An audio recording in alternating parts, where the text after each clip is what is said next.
Գրասենյակի անկյունում փոշուտակից հանված տուփի խորքում մոխրագույն ժապավենը դեռ պահպանել էր իր պիտակը, թարմագրի բզոցից հնչակներով գրված 2008 դեկտեմբեր ժամը 21:40 ասուլիս բան ունի։ Երբ տեխնիկները փորձեցին միացնել վիդեոմագնիտոֆոնը, պարզվեց ժապավենի վերջին 1.5 րոպեն բացակայում է, կտրված է, ոչ պատահականորեն, այլ ճշգրիտ գործիքով։ Կարծես ինչ-որ մեկը նպատակաուղղված հեռացրել է հենց այն հատվածը, որտեղ Վահան Հովհաննիսյանը խոսում էր ոչ թե ընդհանուր քաղաքական դիրքորոշումների, այլ կոնկրետ անունների, կոնկրետ ամսաթվերի եւ այն բանի մասին, թե ինչպես է Արցախը դառնալու առևտրի առարկա։ Ով է կտրել այդ հատվածը, մենք չգիտենք, բայց գիտենք, որ այդ օրից հետո տվյալ ելույթը երբեք չեն կրկնել եթերում։ Իսկ ով որ հարցնում էր, պատասխանում էին, թե տեխնիկական խնդիր է եղել, ոչինչ չի պահպանվել։ Մինչև այժմ, երբ մի անանուն աղբյուր, ով իր անունը չի ուզում բացահայտել, մեզ համար փոստով ուղարկեց այդ տուփը ներսում բացատրող նամակով, որտեղ գրված էր միայն մեկ նախադասություն. Եթե ես չասեմ, մյուսները կմոռանան։ Այս պատմությունը դուք լսելու եք հենց հիմա, քանի որ նա, Վահանը, արդեն չկա այստեղ։ Նա մեկնել է 2015 թվականին, բայց նրա ձայնը, որը խոսում էր պատերազմից 15 տարի առաջ, այսօր ավելի արդիական է, քան երբևէ։ Վահանն անձամբ երբեք չուզեց հիշեցնել, որ նա առաջինն էր զգուշացրել։ Նա նստում էր իր բնակարանում, Երևանի կենտրոնում, գրքերով լի սենյակում, որտեղ պատերին կախված էին Արցախի լուսանկարներ, Շուշիի մզկիթը, Ստեփանակերտի հիմնական շուկան, ճանապարհները, որոնք տանում էին դեպի Ասկերան, եւ ամեն անգամ, երբ հյուրերը նրան հարցնում էին, ինչ կլինի հետո, նա պատասխանում էր միշտ մի նույն բառերով. Մենք անելու ենք այն, ինչ մեզ պարտադրեն անել, որովհետեւ կրակը, որ վառվել է Մադրիդում, մարում են ոչ թե ջրով, այլ մեր արյունով։ Այդ բառերը՝ Մադրիդ, արյուն, պարտադրանք, այժմ թվում են մարգարեություն, բայց 2008-ին, երբ նա դրանք ասաց հանրային հեռուստատեսության եթերում, ինչ-որ մեկը որոշեց, որ դրանք չպիտի լսվեն։ Եվ հենց այդ օրը, եթերից հետո 1 ժամ անց, Վահանը հանկարծ նկատեց. իր բնակարանի մուտքի դիմաց կանգնած է մի մեքենա, որը երբեք այդտեղ չէր լինում, մութ հապակիներով Մերսեդես, որի կողքին 2 մարդ էին ծխում եւ սպասում։ Նա հասկացավ, մեկն արդեն սկսել է նայել, թե ով է չափից շատ խոսում։ Բայց ով էր նա, Վահան Հովհաննիսյանը, եւ ինչու էր իր ձայնը այդքան վտանգավոր։ Եթե մենք նայենք նրա կյանքին, մենք կտեսնենք մի մարդու, ով սովորել էր Երևանի պետական համալսարանում, ապա աշխատել է ժուրնալիստ, հետագայում դարձել քաղաքական վերլուծաբան, իսկ 90-ականների վերջում միացել էր Դաշնակցության շարժմանը, որտեղ նա երբեք չի եղել առաջնագծի դեմքը, բայց միշտ եղել է խորը ուղեղը։ Մարդը, ով կարդում էր պայմանագրերի փոքր տառերը եւ ասում էր. հետևեք ոչ թե հռետորաբանությանը, այլ իրավական ձևակերպումներին։ Երբ 2003 թվականին երկրի ղեկավարները սկսեցին խոսել մադրիդյան սկզբունքների մասին, այն փաստաթուղթը, որը պետք է լուծեր Արցախի հարցը, Վահանը հրապարակավ հայտարարեց, որ այդ փաստաթուղթը իրականում նախատեսում է աստիճանական հանձնում, հողերի փոխանակում, միջանցքներ, որոնք բացում են Ադրբեջանին ճանապարհը դեպի Նախիջևան, եւ որ եթե Երևանը ստորագրի այս ձևաչափը, ապա 10 տարվա ընթացքում ամեն ինչ կավարտվի ոչ թե հաղթանակով, այլ լռության մեջ։ Նրա խոսքերը չլսեցին, նրան կոչեցին ռադիկալ, հրահրող, նույնիսկ ասացին, նա վարակում է երիտասարդությանը մահապարտ ռոմանտիզմով։ Իսկ նրա ելույթները սկսեցին անհետանալ տեսագրություններից։ Հիմա, երբ ամեն ինչ արդեն տեղի է ունեցել, երբ Արցախը կորել է, երբ Շուշին այլևս հայկական չէ, մենք մտածում ենք, արդյոք Վահանը գիտեր ավելին, քան պարզապես վերլուծական կանխատեսումներ։ Արդյոք նա կապեր ուներ արխիվների մեջ, որտեղ պահվում էին գաղտնի հուշագրերը։ Թե արդյոք նա պարզապես ուներ այն դառը փորձը, տեսնել, թե ինչպես են մեծերը փոքրերին մատնում։ 2008 թվականի դեկտեմբերի 3 օրը, երբ նա նստած էր ստուդիայում, իր առջևում միկրոֆոն, նրա ձեռքին ծալված էր մի թուղթ, հին, դեղնած թուղթ, որը նա պահում էր իր վերարկուի գրպանում։ Եվ երբ հարցազրույցավարը հարցրեց. «Որտեղից դուք գիտեք այս բոլորը», նա պատասխանեց. «Որովհետև ինձ ասել են, եւ այն մարդը, ով ինձ ասել է, հիմա վախենում է, որ իր անունը չարտասանվի»։ Կա արդյոք դեռ այդ թուղթը։ Կա արդյոք կոնկրետ անունը, եւ ես արդյոք այն մարդը, ով ասել է Վահանին, դեռ կենդանի է։ Այս հարցերը մենք փորձում ենք պատասխանել, եւ այն, ինչ մենք կտանք, ավելի սարսափելի է, քան կարող էինք կանխատեսել։ Այն առավոտ, երբ Վահանը արթնացավ 2008 թվականի նոյեմբերի կեսերին, 2 շաբաթ առաջ այդ հայտնի ելույթից, նա զարմացած նկատեց, իր բնակարանի դուռը թակում է ինչ-որ մեկը, Վաղ առավոտյան ժամը 7-ին, երբ դեռ արևը չի բարձրացել Երևանի մութ ձմռան երկնքում։ Նա բացեց դուռը եւ տեսավ մի մարդու, ծերունի, խոնարհված ուսերով, ձմեռային վերարկու հագած, ով նրան չնայելով ասաց. «Կարող եմ մտնել 5 րոպեով, ես չեմ կարող հեռախոսով խոսել»։ Վահանը ներս բերեց նրան, նստեցրեց խոհանոցում, դրեց սուրճի բաժակ, իսկ այդ մարդը, ով երբեք չբացահայտեց իր իսկական անունը, բայց ում Վահանն անվանում էր հայր, բացեց իր հին պայուսակը եւ դրեց սեղանին 3 երեսներ, լուսապատճեններ, ապահովության կանխումների թղթեր եւ ասաց. «Սրանք քո մահապարտությունն են, եթե դու հրապարակես, բայց սրանք նաեւ ճշմարտությունն են, եւ ճշմարտությունը պետք է ասվի, նույնիսկ եթե դա փակում է բոլոր դռները»։ Այդ 3 փաստաթղթերը, որոնց պատճենները Վահանը պահել է իր անձնական արխիվում մինչև իր վերջին օրերը, պարունակում էին հետևյալ տեղեկությունները. Առաջինը՝ հուշագիր, գրված 2003 թվականի երկրորդ կեսին, որտեղ նշված էր, որ մադրիդյան սկզբունքների շրջանակում Երևանը համաձայնվել է փուլային հանձնման վրա, սկզբում Քելբաջարը, հետո Լաչինը, հետո բանակցություններ Շուշիի համար։ Երկրորդը՝ անանուն նամակ, ուղղված Ադրբեջանի նախագահի աշխատակազմին, որտեղ գրված էր. հայկական կողմը պատրաստ է, բայց պետք է ժամանակ տալ հասարակությունը պատրաստելու համար։ Երրորդը՝ ֆինանսական տեղեկանք, որտեղ ցուցադրվում էր, թե որքան գումար է ծախսվել 2000-ական թվականների սկզբին արտաքին խորհրդատուների վրա, ովքեր ստորագրել էին պայմանագրեր Եվրոպական միության հետ, եւ որ այդ խորհրդատուների բյուջեն գերազանցում էր Արցախի ողջ տարեկան բյուջեն, պաշտպանություն ներառյալ։ Վահանը նայեց այդ թվերին եւ հասկացավ. նրանք արդեն ծախսում էին ոչ թե Արցախի պաշտպանության վրա, այլ Արցախի հեռացման հարթեցման վրա։ Եվ հիմա, երբ մենք ունենք այդ փաստաթղթերի պատճենները մեր ձեռքին, երբ մենք կարողանում ենք հավաստել դրանք իրական են, քանի որ մենք համեմատել ենք դրանց թվերն արխիվային տվյալների հետ եւ գտել ենք համընկնումներ, մենք հարց ենք տալիս ինքներս մեզ. ինչու։ Վահանը չկարողացավ դադարեցնել այդ ամենը։ Պատասխանը պարզ է, որովհետև նա եղել է ձայն անապատում, եւ անապատը չի ուզեցել լսել։ Նրա ելույթները հրապարակվել են փոքր մամուլում, ով որ կարդում էր, իսկ մեծ հեռուստաալիքները նրան կոչում էին հնացած դաշնակցական գաղափարախոսություն, ասում էին. ժամանակներն այլ են արդեն, մենք անում ենք դիվանագիտություն, ոչ թե պատերազմ։ Իսկ ժամանակը, որը նրանք խոստանում էին դիվանագիտության համար, այժմ ավարտվել է, եւ վերջը եկավ ոչ թե դիվանագիտական հաղթանակով, այլ 44 օրվա պատերազմով։ Հայրը, այն մարդը, ով բերել էր փաստաթղթերը Վահանին, նրան ասել էր նաև հետևյալ բանը, որը Վահանն ասացել է միայն իր ամենամոտ ընկերներից մեկին, եւ որը հիմա մենք գիտենք միայն այդ ընկերոջ հիշողության շնորհիվ։ Վահան, դու կարող ես ասել այս ամենը, եւ քեզ կանվանեն հիմարի, կամ դու կարող ես լռել, եւ կորելը կմեղադրեն քեզ նաև, բայց եթե դու ասես, գոնե քո խիղճը կմնա մաքուր։ Եվ երբ երեխաները հարցնեն դու ինչ արեցիր, դու կկարողանաս ասել ես ասացի, բայց նրանք չլսեցին։ Եվ Վահանը ասաց, նա ասաց այն եթերում 2008 թվականի դեկտեմբերի առաջին շաբաթվա վերջում, երբ հեռուստատեսության ղեկավարությունը նույնիսկ չէր գիտի, որ նա գնում է ասել ամեն ինչ, որովհետև նրա հյուրը արդեն հետաձգել էր, եւ Վահանը լրիվ պատահականությամբ ներգրավվել էր փոխարինող հյուրի հարցազրույցի մեջ։ Եվ հենց այդ պահին, երբ նրան հարցրին. «Ձեր կարծիքով, ինչ է սպասվում Արցախին», նա պատասխանեց. «Մենք պատրաստում ենք կորցնել այն, քանի որ այն, ինչ կոչվում է բանակցություն, իրականում է կազմակերպված հանձնում, եւ ես կարող եմ հիմնավորել այս բառերը փաստաթղթերով»։ Սենյակում լռություն իջավ։ Ծրագրի վարողը չգիտեր ինչ անել, քանի որ սա եթեր էր, ուղիղ եթեր, եւ նա չէր կարող անջատել Վահանին։ Վահանը շարունակեց խոսել, նա հանեց իր գրպանից աղյուսակ մի թերթ, որտեղ գրված էին թվեր, տարածքային զիջումներ, ժամկետներ, անվանումներ, եւ նա սկսեց մեկ առ մեկ կարդալ այդ կետերը, ասելով. «Եթե մենք համաձայնվենք Քելբաջարը վերադարձնել, հաջորդը Լաչինն է, իսկ եթե մենք համաձայնվենք Միջանցքի, ապա մենք ենք թույլատրում Ադրբեջանին իրացնել իր ռազմավարությունը, շրջափակել մեզ»։ Եթերը շարունակվեց միայն 2 րոպե։ Հետո տեխնիկական աշխատակիցը ստիպված եղավ անջատել, եւ որպես բացատրություն ասին, ազդանշանի խնդիր։ Բայց Վահանը հասցրեց ասել այն, ինչ ուզում էր ասել, եւ երբ նա դուրս եկավ հեռուստաալիքից, նա նկատեց, դարպասի մոտ նույնը մութ ապակիով Մերսեդեսն է, իսկ երկու մարդիկ, ովքեր ծխում էին, այժմ նրան սևեռվել են։ Իսկ հիմա հարցը, որը մենք տալիս ենք ձեզ, արդյոք եթե Վահանը չխոսեր, արդյոք մեր պատմությունը այլ կլիներ։ 4 տարի անցավ այդ ելույթից հետո, եւ Վահանը դեռ շարունակում էր իր մենամարտը։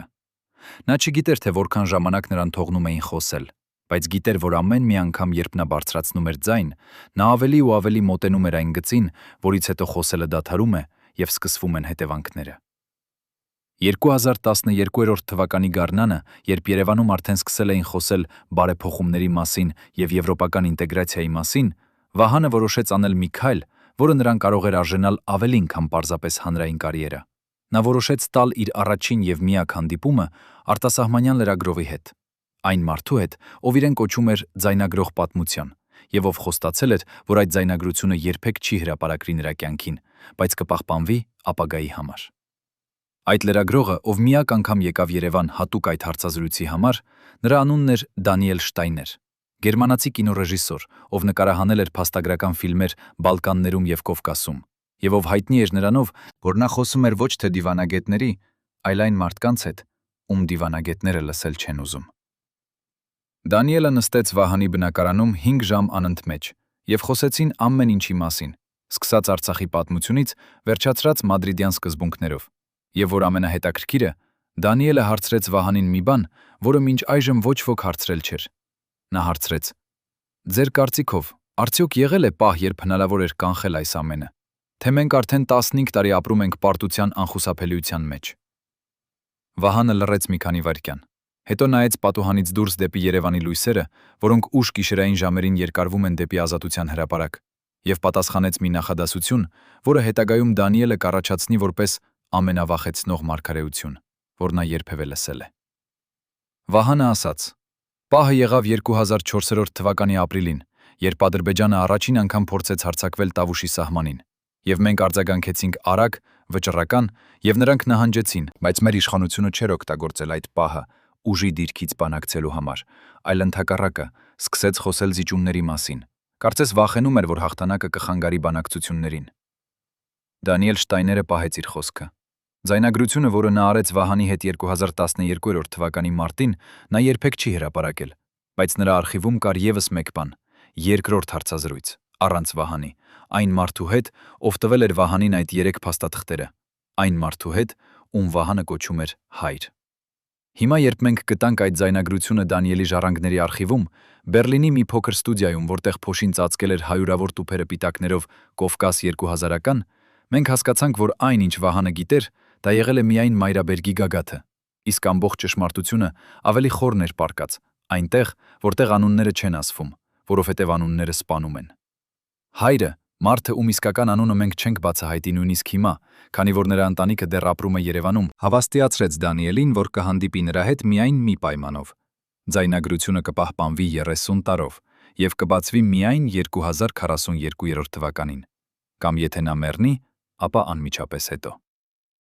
Դանիելը համաձայնվեց, եւ նրանք հանդիպեցին ոչ թե Երևանում, այլ Թբիլիսիում, մի հին հյուրանոցի սենյակում, որտեղ պատուհանները բացվում էին դեպի Մցխեթայի ճանապարհը, եւ որտեղ հնարավոր էր տեսնել, արդյոք ինչ-որ մեկը հետևում է։ Հայրը, երբ բացեց իր պայուսակը, Դանիելը տեսավ նրա ձեռքերը դողում են ոչ թե ծերությունից, այլ վախից, այն վախից, որը գալիս է ոչ թե փողոցի սպանից, այլ այն իմացությունից, որ քեզ արդեն նշել են, եւ միայն հարցի խնդիր է, երբ կգան։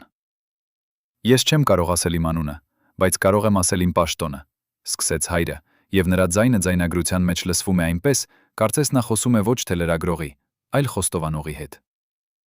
Ես աշխատել եմ արտաքին գործերի նախարարության արխիվային բաժնում 2000 թվականից մինչև 2010-ը, եւ իմ պարտականությունը եղել է կազմակերպել հուշագրերը, դասակարգել դրանք։ Ով կարող է կարդալ, ով ոչ։ 2004 թվականի օգոստոսի 20-ին ինձ հանձնվեց մի հուշագիր, որը եկել էր Մադրիդից, մեր դիվանագետական առաքելությունից, եւ այնտեղ գրված էր.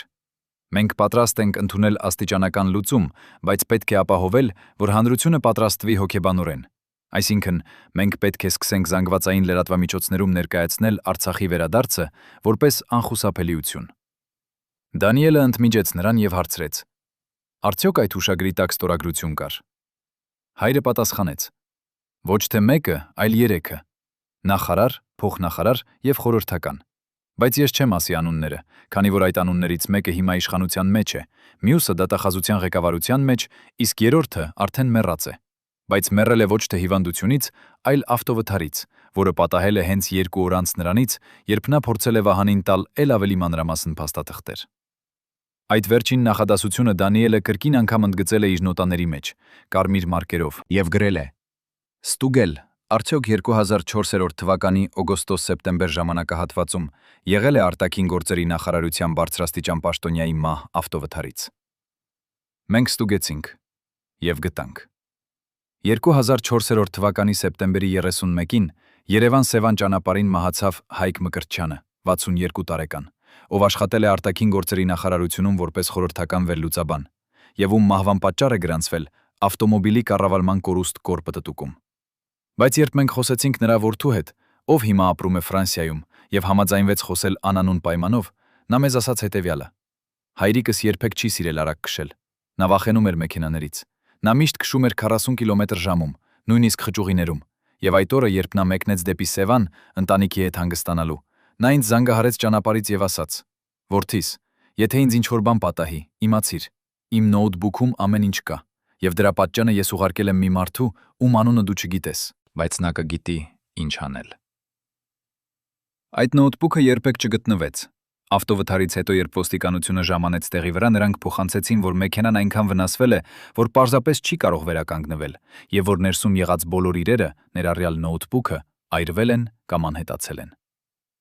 Հայկ Մկրտչյանի ընտանիքը փորձեց բողոքել, պահանջեց հետաքննություն, բայց նրանց ասացին. «Փակված գործ է, ողբերգական դեպք, ոչինչ կասկածելի չկա»։ Եվ հենց այդ օրից հետո, 2 օր անց, հայրը որոշեց գնալ Վահանի մոտ եւ տալ նրան պատճենները, քանի որ նա հասկացավ, եթե ինքն էլ սպասի, ապա հաջորդ ավտովթարը կարող է լինել իր հերթը։ «Ես տարիներ շարունակ ապրել եմ ակնկալելով, որ մի օր նրանք կգան իմ համար», շարունակեց հայրը Դանիելի հետ խոսակցության մեջ։ «Բայց տարիներն անցնում են, եւ ես դեռ այստեղ եմ, եւ ես չգիտեմ, արդյոք դա նշանակում է, որ նրանք մոռացել են ինձ, թե նրանք պարզապես սպասում են ավելի լավ պահին։ Բայց ես գիտեմ մի բան հաստատ. Վահանն անում է այն, ինչ ես չկարողացա անել։ Նա բարձրացնում է ձայն, եւ եթե նրան լռեցնեն, ապա գոնե կլինի ձայնագրություն, կլինի հետք, եւ երբ ամեն ինչ ավարտվի, եւ ամեն ինչ ավարտվելու է, քանի որ մադրիդյան սկզբունքները ոչ թե բանակցության հարթակ են, այլ ժամանակացույց են, ինչպես եւ երբ մենք պետք է հանձնենք տարածքները, մարդիկ կհասկանան, որ մենք զգուշացրել էինք»։ Դանիելը ձայնագրության վերջում հարցրեց հայրին. «Արդյոք դուք ինքներդ հավատում եք, որ դեռ կարելի է ինչ-որ բան փոխել»։ Եվ հայրը պատասխանեց մի նախադասություն, որը մեզ ստիպեց վերանայել ամբողջ այս պատմությունը։ Նա ասաց. «Ես չգիտեմ արդյոք կարելի է փոխել, բայց գիտեմ, որ եթե մենք չասենք հիմա, ապա երբ կորցնենք, մեզ կմեղադրեն, որ մենք լռել ենք, եւ այդ ատելությունը կարող է ավելի տարածուն լինել, քան պատերազմի արդյունքում կորցրածը»։ Այն, ինչ նա նկատի ուներ, դա եղավ քաղաքացիական բաժանումը, անվստահության ալիքը, որը սողում է հասարակության միջով, երբ մարդիկ հասկանում են, որ նրանց ապակողմնորոշել են, եւ որ այն, ինչ պաշտոնյաները կոչում էին դիվանագիտություն, իրականում եղել է երկարատև պատրաստություն հանձնման համար։ Վահանն այս ամենը գիտեր։ Նա գիտեր Հայկ Մկրտչյանի մահը։ Նա գիտեր նաեւ, որ ոչ միայն մեկ մարդ է մեռել այդ թեմայի շուրջ խոսելու համար։ 2008 թվականին, հենց այն տարում, երբ նա խոսեց հեռուստաեթերում եւ երբ այդ ելույթը կտրեցին արխիվից, Վահան ստացավ անանուն նամակ, փոստարկղում, ոչ թե էլեկտրոնային, այլ իր բնակարանի ներքևում, փողոցի հին փոստարկղում, որտեղ գրված էր ձեռքով. «Հրաժարվիր, քանի դեռ ուշ չէ, քեզ համար մեկ տեղ կգտնենք, դեսպանություն կամ հասարակական կազմակերպություն, դու կստանաս աշխատանք եւ կլռես,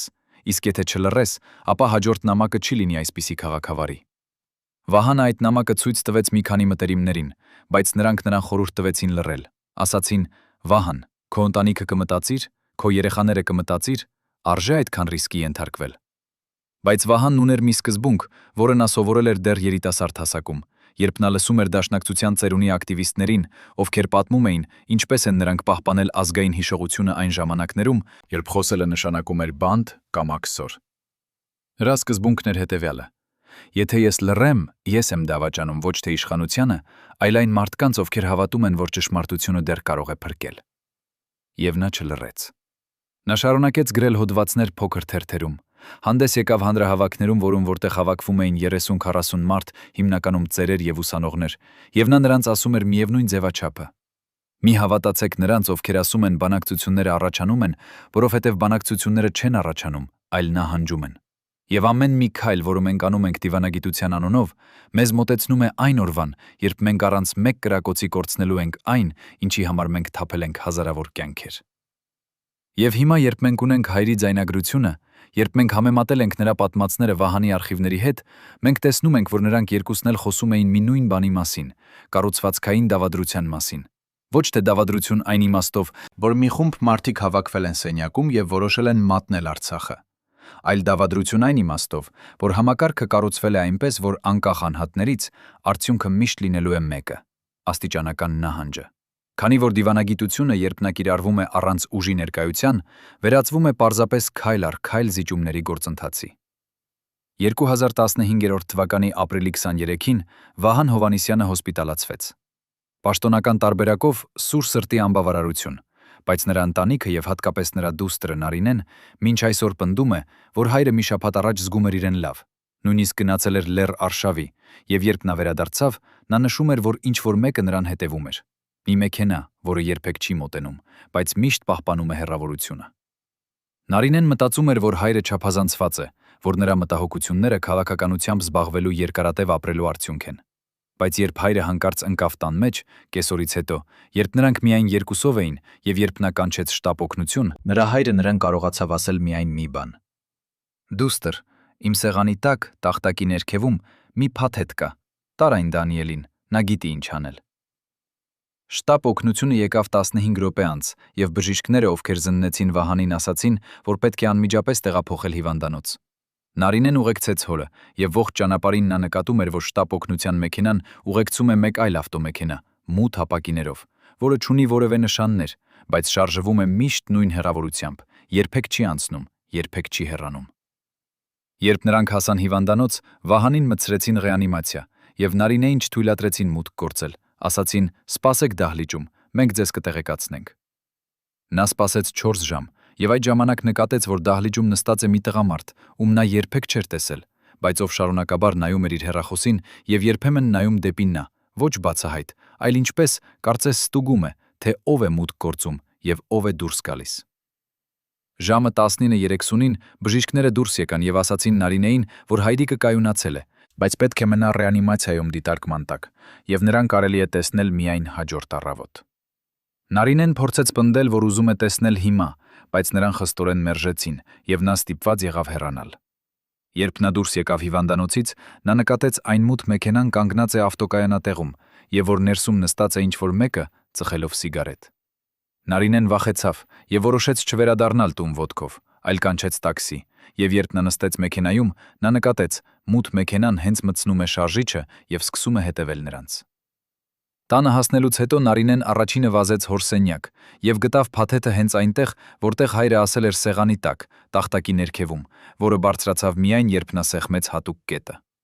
Փաթեթը փոքր էր, շոկոլադե տուփի չափսով, փաթաթված դարչնագույն թղթով, վրան ոչինչ գրված չէր, բայց երբ նա բացեց, ներսում գտավ 3 բան՝ USB կրիչ, ձեռքով գրված նամակ եւ մի հին լուսանկար, որտեղ հայրը կանգնած էր Ստեփանակերտում 2000 թվականին, եւ նրա կողքին էր մի մարդ, ում դեմքը ինչ-որ մեկը նպատակաուղված քերել էր, կարծես ջնջելով նրա ինքնությունը պատմությունից։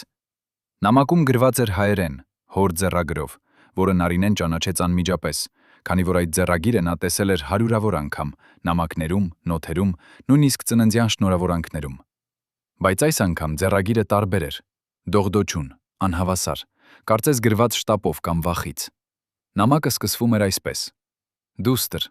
եթե դու կարդում ես սա, նշանակում է ես այլևս չեմ կարող խոսել, կամ ինձ արդեն չեն թողնում խոսել։ Այն, ինչ դու կգտնես USB-ում, դա է ամբողջ ճշմարտությունը, որը ես հավաքել եմ 15 տարվա ընթացքում։ Այնտեղ կան անուններ, ամսաթվեր, փաստաթղթեր, որոնք ապացուցում են, որ Արցախի հանձնումը պլանավորվել է ոչ թե 2018-ին, այլ շատ ավելի վաղ, 2004-ին, երբ մադրիդյան սկզբունքները առաջին անգամ ներկայացվեցին մեր կողմին, եւ երբ մեր բանակցողները ստորագրեցին ոչ թե հրապարակային հռչակագիր, այլ գաղտնի հուշագիր, որտեղ նշված էր. մենք ընդունում ենք տարածքային զիջումների սկզբունքը, փոխարենը միջազգային ճանաչման։ Այդ հուշագիրը, որի պատճենը դու կտեսնես ֆայլերում, ստորագրված է 3 մարդու կողմից։ Առաջինը արտաքին գործերի նախարար, ում անունը ես չեմ գրի այստեղ, քանի որ նա դեռ ապրում է եւ ունի իշխանություն։ Երկրորդը Նախագահի խորհրդական, ով հետագայում դարձավ դեսպան Մոսկվայում։ Երրորդը Հայկ Մկրտչյանը, իմ ընկերը, ով մեռավ 2004 թվականին ավտովթարից, բայց ես գիտեմ, դա ավտովթար չէր, քանի որ նա ինձ զանգահարել էր 1 ժամ առաջ եւ ասել. «Վահան, նրանք գիտեն, որ ես պատճենել եմ փաստաթուղթը, եւ ես վախենում եմ»։ Դուստր, ես քեզ խնդրում եմ, տար այս USB-ն Դանիել Շտայներին։ Նրա հասցեն գրված է այս նամակի հետևում։ Նա միակ մարդն է, ում ես վստահում եմ, որովհետև նա չունի կապեր Հայաստանի իշխանությունների հետ, եւ նա խոստացել է ինձ, որ կպահպանի այս նյութերը մինչև այն պահը, երբ անվտանգ կլինի հրապարակել։ Եթե ես մեռնեմ, հրապարակիր անմիջապես։ Եթե ես ապրեմ, բայց չեմ կարող շարժվել, սպասիր իմ ազդանշանին։ Իսկ եթե դու երբևէ զգաս, որ քեզ հետևում են, ոչնչացրու ամեն ինչ եւ փախիր, քանի որ նրանք, ովքեր ուզում են թաքցնել այս ճշմարտությունը, չեն կանգնի ոչ մի բանի առաջ։ Նարինեն ավարտեց կարդալ եւ զգաց, որ ձեռքերը դողում են։ Նա նայեց պատուհանից դուրս եւ տեսավ մութ մեքենան դեռ կանգնած է փողոցի անկյունում, եւ որ ներսում նստած մարդը հիմա խոսում է հեռախոսով։ Նա հասկացավ, ժամանակ չունի։ Նա վերցրեց USB-ն, նամակը, լուսանկարը, դրեց իր պայուսակի ամենախորը, հագավ մութ վերարկու եւ որոշեց դուրս գալ ոչ թե առջևի դռնից, այլ հետևի մուտքից, այգու միջով, որտեղ հին ցանկապատը ջարդված էր եւ կարելի էր անցնել դեպի հարևան փողոց։ Նա անցավ այգով խուսափելով լույսերից, եւ երբ հասավ հարևան փողոց, նա կանչեց տաքսի, ոչ թե հավելվածով, այլ ձեռքով կանգնեցրեց անցնող մեքենա եւ ասաց վարորդին. «Տարեք ինձ օդանավակայան»։ Վարորդը զարմացավ. «Հիմա? Գիշերվա 1 ժամին»։ Բայց Նարինեն տվեց նրան կրկնակի գումար եւ ասաց. «Շտապում եմ, ընտանեկան արտակարգ իրավիճակ»։ Ճանապարհին նա շարունակաբար նայում էր հետևի հայելուն, ստուգելով, թե արդյոք ինչ-որ մեկը հետևում է, բայց այս անգամ ոչինչ կասկածելի չտեսավ։ Օդանավակայանում նա չգնաց դեպի տերմինալ, այլ մտավ 24-ժամյա սրճարան, նստեց անկյան սեղանի մոտ, դեմքը դեպի մուտք եւ բացեց իր նոութբուքը։ Նա միացրեց USB-ն եւ տեսավ. ներսում կա 17 թղթապանակ, յուրաքանչյուրը պիտակավորված ըստ տարվա, սկսած 2004-ից մինչև 2014-ը։ Նա բացեց առաջին թղթապանակը եւ տեսավ PDF ֆայլեր, սկանավորված փաստաթղթեր, որոնց վերևում կար դրոշ, խիստ գաղտնի, միայն ներքին օգտագործման համար։ Առաջին փաստաթուղթը, որը նա բացեց, թվագրված էր 2004 թվականի օգոստոսի 15-ով, եւ դա էր հուշագիր արտաքին գործերի նախարարությունից դեպի նախագահի վարչություն։ Այնտեղ գրված էր. «Հարգելի պարոն նախագահ, Մադրիդյան բանակցությունների շրջանակում ԵԱՀԿ Մինսկի խմբի համանախագահները ներկայացրել են մեզ նախնական սկզբունքներ, որոնք ենթադրում են հետևյալը. Առաջին. Հայկական զինված ուժերի աստիճանական դուրսբերում Արցախի շրջակա շրջաններից՝ Քելբաջար, Լաչին, Ագդամ, Ջաբրայիլ, Ֆիզուլի, Զանգելան, Քուբաթլու 2։ Ադրբեջանի եւ Հայաստանի միջև ուղղակի հաղորդակցության միջանցքի ստեղծում 3։ Արցախի կարգավիճակի հարցի հետաձգում ապագա հանրաքվեի համար 4։ Միջազգային խաղաղապահների տեղակայում։ Մեր վերլուծական խումբը գնահատել է, որ այս սկզբունքները, թեև ներկայացվում են որպես փոխզիջում, իրականում նախատեսում են միակողմանի զիջումներ մեր կողմից, առանց երաշխիքների Արցախի ապագայի համար։ Մենք առաջարկում ենք ընդունել այս սկզբունքները որպես բանակցությունների հիմք, բայց պահանջել լրացուցիչ երաշխիքներ։ Արցախի ինքնորոշման իրավունքի ճանաչում։ Հայկական խաղաղապահների ներառում միջազգային ուժերում։ Շուշիի հատուկ կարգավիճակ։ Այնուամենայնիվ, մենք պետք է լինենք պատրաստ, որ եթե բանակցությունները ձախողվեն, Ադրբեջանը կարող է դիմել ռազմական լուծմանը, եւ այդ դեպքում մեր դիրքերը կլինեն ավելի թույլ, քան այժմ։ Ստորագրություններ։ Նարինեն զգաց, որ սիրտը սկսում է արագ բաբախել։ Այս փաստաթուղթը ապացուցում էր, որ հայրը ճիշտ էր, իշխանությունները գիտեին, որ մադրիդյան սկզբունքները նշանակում են զիջումներ, բայց նրանք ընդունեցին դրանք, քանի որ վախենում էին ռազմական սցենարից։ Բայց ամենասարսափելին դա չէր։ Նա շարունակեց թերթել ֆայլերը եւ գտավ երկրորդ փաստաթուղթ, թվագրված 2006 թվականի փետրվարով։ Այս փաստաթուղթը էլ ավելի բացահայտ էր։ Դա էր ներքին հուշագիր, որտեղ գրված էր գաղտնի խորհրդակցության արձանագրություն։ Ներկա են արտաքին գործերի նախարար, պաշտպանության նախարար, անվտանգության խորհրդի քարտուղար։ Քննարկվող հարց. Արցախի հարցի երկարաժամկետ ռազմավարություն։ Որոշում. Հաշվի առնելով միջազգային իրավիճակը եւ Ռուսաստանի դիրքորոշումը, մենք եկել ենք այն եզրակացության, որ Արցախի անկախության միջազգային ճանաչումը անհնար է։ Հետևաբար, մեր ռազմավարությունը պետք է լինի հետևյալը. 1. Պահպանել ստատուս քվոն որքան հնարավոր է երկար։ 2. Օգտագործել բանակցությունները ժամանակ շահելու համար։ 3.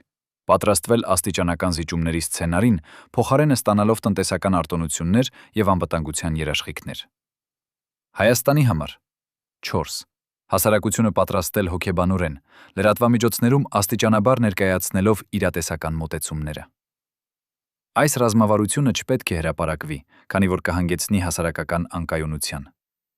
Նարինեն ավարտեց կարդալ եւ զգաց, ինչպես արցունքները լցվում են աչքերը։ Հայրը ճիշտ էր։ Ամեն ինչ պլանավորված էր։ Իշխանությունները գիտեին, որ Արցախը չեն կարող պահպանել, եւ նրանք որոշել էին ոչ թե պայքարել մինչև վերջ, այլ աստիճանաբար հանձնել, փորձելով ստանալ որքան հնարավոր է շատ արտոնություններ իրենց համար։ Եվ ամենասարսափելին, նրանք գիտեին, որ եթե ժողովուրդը իմանա ճշմարտությունը, կլինի ապստամբություն, ուստի նրանք որոշեցին թաքցնել այն։ Նարինեն փակեց նոութբուքը եւ նայեց շուրջը։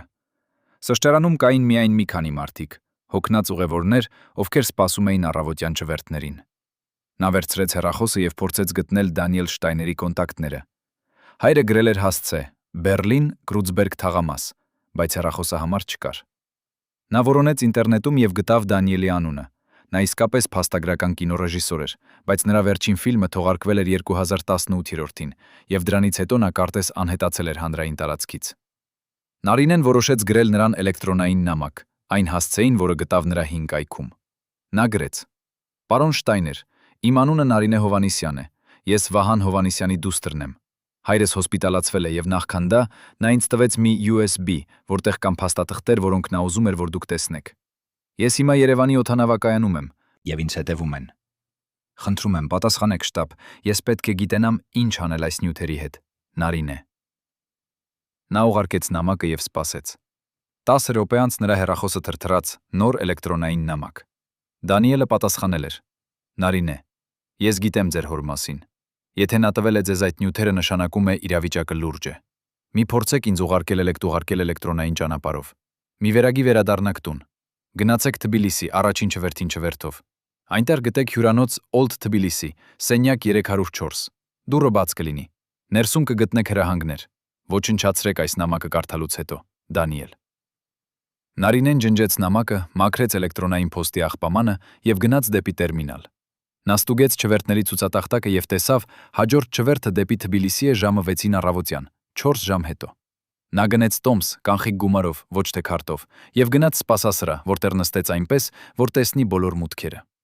Այդ 4 ժամերի ընթացքում նա չքնեց։ Նա նայում էր ամեն մարդու, ով մտնում էր սպասասրահ, եւ երբ տեսավ երկու տղամարդկանց, կարճ մազերով, մութ հագուստով, ովքեր շարժվում էին չափազանց կազմակերպված,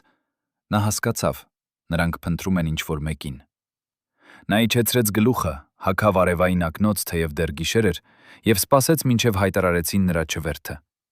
Երբ նա անցավ անվտանգության ստուգումը եւ մտավ սպասասրահ, դարպասի մոտ, նա զգաց թեթևացում։ Բայց հենց այդ պահին նրա հեռախոսը զանգեց։ Անծանոթ համար։ Նա վարանեց, հետո պատասխանեց։ Ձայնը, որը լսվեց, խոսում էր հայերեն, հանգիստ, սառը, առանց ազդանշանի։ Տիկին Հովանիսյան, մենք գիտենք, որ դուք ունեք ինչ-որ բան, որը պատկանում է մեզ։ Ձեր հայրը սխալ է արել վերցնելով այն, ինչը նրան չի պատկանում։ Մենք առաջարկում ենք ձեզ վերադառնալ եւ վերադարձնել այն նյութերը։ Փոխարենը ձեր հայրը կստանա լավագույն բուժօգնությունը եւ դուք կարող եք շարունակել ձեր կյանքը։ Բայց եթե դուք չվերադառնաք, մենք չենք կարող երաշխավորել ոչ ձեր, ոչ էլ ձեր հոր անվտանգությունը։ Նարինեն զգաց, որ ձեռքերը սառել են։ Նա պատասխանեց, փորձելով ձայնը հանգիստ պահել։ Ես չգիտեմ, թե ինչի մասին եք խոսում։ Ձայնը ծիծաղեց, կարճ, անկեղծ ծիծաղ, եւ Նարինեն չպատասխանեց։ Նա անջատեց հեռախոսը, հանեց SIM քարտը, կտրեց այն կիսով եւ նետեց աղբամանը։ Երբ ինքնաթիռը բարձրացավ Երևանի երկնքից ժամը 6:10 րոպեին, նա նայեց պատուհանից դուրս եւ տեսավ քաղաքը, դեռ քնած, լույսերը դեռ վառված, եւ մտածեց, արդյոք երբևէ կկարողանա վերադառնալ։ Թբիլիսի նա ժամանեց ժամը 7-ին, անցավ սահմանային հսկողությունը առանց խնդիրների, քանի որ վրացիները հայերին թույլ էին տալիս մտնել միայն անձնագրով եւ վերցրեց տաքսի դեպի Old Թբիլիսի հյուրանոց։ Վարորդը ծեր վրացի, ով խոսում էր քիչ հայերեն, հարցրեց. «Առաջին անգամ Թբիլիսում եք»։ Եվ Նարինեն պատասխանեց. «Ոչ, բայց առաջին անգամ միայնակ»։ Վարորդը ժպտաց եւ ասաց. «Թբիլիսին լավ քաղաք է միայնակ մարդկանց համար։ Այստեղ բոլորը միայնակ են, բայց ոչ ոք միայնակ չի զգում»։ Հյուրանոցը գտնվում էր Old Town թաղամասում, նեղ փողոցներում, որտեղ տները կառուցված էին 19-րդ դարում եւ դեռ պահպանում էին հին պատշգամբները, որոնք կախված էին փողոցի վրա։ Նարինեն մտավ ներս, ասաց ադմինիստրատորին. Ես ունեմ ամրագրում, սենյակ 304, բայց ադմինիստրատորը երիտասարդ աղջիկ նայեց համակարգչին եւ ասաց. Ներողություն, բայց սենյակ 304-ը արդեն զբաղված է եւ ես չունեմ ձեր անվան տակ ամրագրում։ Նարինեն զգաց խուճապ։ Արդյոք Դանիելը սխալվել էր, թե սա որևէ թակարդ էր։ Նա փորձեց բացատրել, բայց ինձ ասացին, որ սենյակը բաց կլինի։ Եվ ադմինիստրատորը տեսնելով նրա անհանգստությունը ասաց. Սպասեք մի րոպե, ես կզանգահարեմ մենեջերին։ Նա վերցրեց հեռախոսը, զանգահարեց, խոսեց վրացերեն, հետո ժպտաց եւ ասաց. Ներողություն, իմ սխալն էր։ Սենյակ 304-ը իսկապես ամրագրված է ձեզ համար, բայց անունը գրված է այլ կերպ։ Ահա բանալին։ Նարինեն բարձրացավ 3-րդ հարկ, նեղ աստիճաններով, որոնք կրկնակում էին յուրաքանչյուր քայլի ժամանակ, եւ երբ հասավ սենյակ 304, նա տեսավ, դուռը իսկապես փակ է, բայց երբ նա դրեց բանալին, դուռը բացվեց առանց դիմադրության։ Ներսում սենյակը փոքր էր, մի մահճակալ, մի սեղան, մի աթոռ, եւ պատուհանը բացվում էր դեպի փողոց, որտեղ լսվում էր մցխեթայի ճանապարհի աղմուկը։ Սեղանի վրա կար ծրար, դարչնագույն, նույնը, որը նա տեսել էր հոր սենյակում։ Նա բացեց այն, եւ ներսում գտավ նամակ, գրված անգլերեն։ Նարինե, եթե դու կարդում ես սա, նշանակում է դու անվտանգ ես հասել։ Ես չեմ կարող հանդիպել քեզ անձամբ, քանի որ ինձ հետևում են նույնը մարդիկ, ովքեր հետևում էին քո հորը։ Բայց ես կարող եմ օգնել քեզ հրապարակել այն, ինչ քո հայրը հավաքել է։ Այս սենյակում, պահարանի ետևում, կա անցուղի, որը տանում է դեպի հարևան շենք։ Այնտեղ կգտնես մի ստուդիա, որտեղ ես պատրաստել եմ սարքավորումներ, ձայնագրելու եւ հեռարձակելու համար։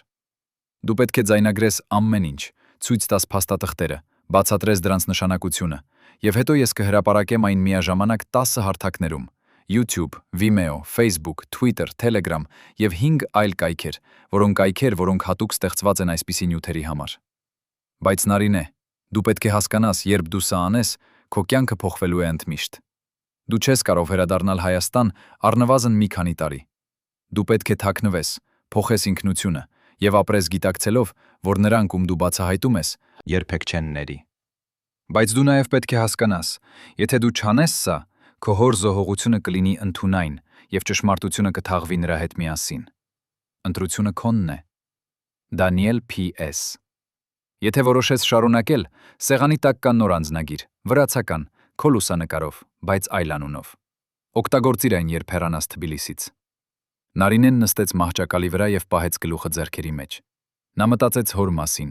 Հիմա հիվանդանոցում, միայնակ, հավանաբար դեռ ռեանիմացիայում, եւ նա չգիտեր, արդյոք նա ապրելու է, արդյոք նա երբևէ կկարողանա տեսնել նրան։ Նա մտածեց իր մոր մասին, ով մեռել էր 10 տարի առաջ, եւ ով միշտ ասում էր. Նարինե, դու ունես քո հոր համառությունը, բայց դու պետք է սովորես նաեւ ճկունություն, քանի որ համառությունը առանց ճկունության կոտրում է մարդուն։ Բայց հիմա ժամանակ չկար ճկունության համար։ Հիմա ժամանակ էր ընտրության համար։ Կամ վերադառնալ եւ փորձել փրկել հորը, զոհաբերելով ճշմարտությունը, կամ շարունակել հոր գործը, զոհաբերելով ամեն ինչ, ինչ նա ճանաչում էր որպես իր կյանք։ Նա վերցրեց USB-ն, նայեց նրան, այդ փոքր պլաստիկիրը, որը պարունակում էր 15 տարվա գաղտնիքներ, եւ որոշեց։ Նարինեն գտավ անցուղին հենց այնտեղ, որտեղ Դանիելը ասել էր պահարանի ետևում։ Երբ նա մղեց պահարանը, հին, ծանր փայտե պահարանը, որը կշռում էր գոնե 50 կիլոգրամ, նա տեսավ պատում փոքր դուռ, ոչ ավելի քան 1 մետր բարձրությամբ, որը բացվում էր ներս։ Նա մտավ այնտեղ ծռելով եւ գտավ իրեն նեղ միջանցքում, որը լուսավորվում էր միայն փոքր լամպերով տեղադրված հատակին։ Միջանցքը տանում էր դեպի հարևան շենք, մոտավորապես 20 մետր, եւ երբ նա հասավ վերջը, նա գտավ մեկ այլ դուռ, որը բացվում էր դեպի ստուդիա։ Փոքր սենյակ, որտեղ կային 2 տեսախցիկ, տեղադրված եռոտանիների վրա, մի սեղան, լուսավորված պրոֆեսիոնալ լամպերով, եւ մի համակարգիչ, արդեն միացված, էկրանին ցուցադրելով հրահանգներ։ 1. Նստիր սեղանի առջև։ 2. Միացրու տեսախցիկները սեղմելով կարմիր կոճակը։ 3. Սկսիր խոսել, ներկայացրու ինքդ քեզ, բացատրիր ինչու ես այստեղ։ 4. Ցույց տուր փաստաթղթերը, մեկ առ մեկ։ Կարդա հիմնական հատվածները 5։ Ավարտելուց հետո սեղմիր կանաչ կոճակը։ Ձայնագրությունը ավտոմատ կբեռնվի եւ կհրապարակվի 6։ Հեռացիր անմիջապես, օգտագործելով նույն անցուղին։ Նարինեն նստեց սեղանի առջև, նայեց տեսախցիկներին եւ առաջին անգամ իր կյանքում զգաց, ինչ է նշանակում լինել պատմության մի մասը։ Նա միացրեց տեսախցիկները, տեսավ ինչպես կարմիր լույսերը վառվեցին, ցույց տալով, որ ձայնագրությունը սկսվել է, եւ սկսեց խոսել։ Իմ անունը Նարինե Հովանիսյան է։ Ես Վահան Հովանիսյանի դուստրն եմ, այն մարդու, ով 15 տարի փորձեց զգուշացնել մեզ ժողովրդին, որ Արցախը մատնվում է։ 3 տարի առաջ 2012 թվականին իմ հայրը մեռավ, եւ նախքան դա նա ինձ թողեց մի USB, որտեղ կան փաստաթղթեր, որոնք ապացուցում են, որ Արցախի հանձնումը պլանավորվել է ոչ թե երբ պատերազմ տեղի կունենա, այլ շատ ավելի վաղ, 2004-ին, երբ մեր իշխանությունները ընդունեցին մադրիդյան սկզբունքները։ Ես հիմա ցույց եմ տալու ձեզ այդ փաստաթղթերը, եւ ես խնդրում եմ, դուք կիսեք այս տեսանյութը, քանի որ նրան, ովքեր ուզում են թաքցնել այս ճշմարտությունը, կփորձեն ջնջել այն։ Բայց եթե մենք բոլորս կիսենք, նրանք չեն կարող ջնջել մեզ բոլորիս։ Նա վերցրեց առաջին փաստաթուղթը, այն հուշագիրը, որը թվագրված էր 2004 թվականի օգոստոսի 15-ով, եւ սկսեց կարդալ, դանդաղ, հստակ, ցույց տալով տեսախցիկին փաստաթղթի վերևի մասը, որտեղ կար դրոշ, խիստ գաղտնի։